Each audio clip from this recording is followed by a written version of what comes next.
Abidjan est doux. Vivre à Abidjan, c'est comme être tous les jours en vacances.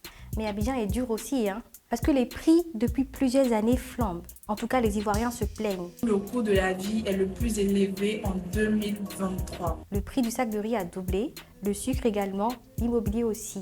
Tout est de jour en jour plus cher.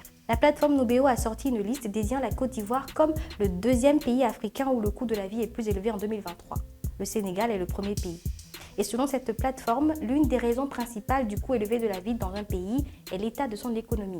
Lorsque les gens ont plus d'argent à dépenser, ils seraient prêts à payer plus cher les choses dont ils ont besoin. C'est peut-être vrai, comme l'atteste le PIB de 6,9% en 2022. Mais le niveau de vie actuel en Côte d'Ivoire asphyxie les populations et le taux de pauvreté est encore élevé, au-dessus de 40%. En fait, il n'y a qu'à voir le nombre d'Ivoiriens qui prennent la mer et risquent leur vie pour aller en Occident.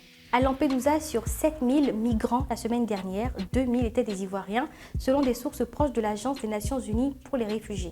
Et selon l'Organisation internationale pour les migrations, 89% des migrants ayant quitté la Côte d'Ivoire affirment l'avoir fait pour des raisons économiques, recherche d'un emploi ou une opportunité de business. La vie est chère en Côte d'Ivoire.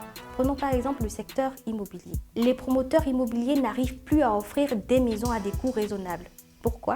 Eh bien, lorsque le lotissement est presque exclusivement l'affaire d'investisseurs privés, les propriétaires coutumiers ont l'avantage de fixer leurs conditions financières et non financières.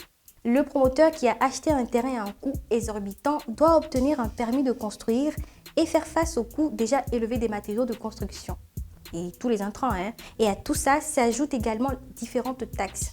Donc si l'investisseur privé doit payer et souffrir autant pour finaliser son projet, il est évident qu'il va récupérer son argent sur les prix de vente ou de location de ses biens immobiliers. Si la population ivoirienne décidait de boycotter pendant 2, 3, voire 5 ans les offres immobilières qui leur semblent déraisonnables, ça pourrait être une contre-attaque.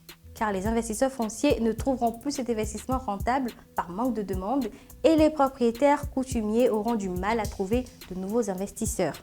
Deuxième solution possible. En fait, 80% des investissements en Côte d'Ivoire se font dans le Grand Abidjan et 20% dans le reste de la Côte d'Ivoire. La pression foncière à Abidjan est donc énorme. Alors, si les Ivoiriens décidaient d'investir massivement en province, ça pourrait aussi contrebalancer les choses. Mais ce n'est pas suffisant parce qu'il y a le secteur alimentaire, il y a l'électricité, le gaz, le carburant et même le textile. Donc pour l'instant, il faut vraiment avoir des codes secrets ou des codes promo pour bien vivre à Abidjan. Alors quand vous regardez les choses sous cet angle et que vous élevez un tout petit peu la réflexion, est-ce que Abidjan n'est pas toxique ?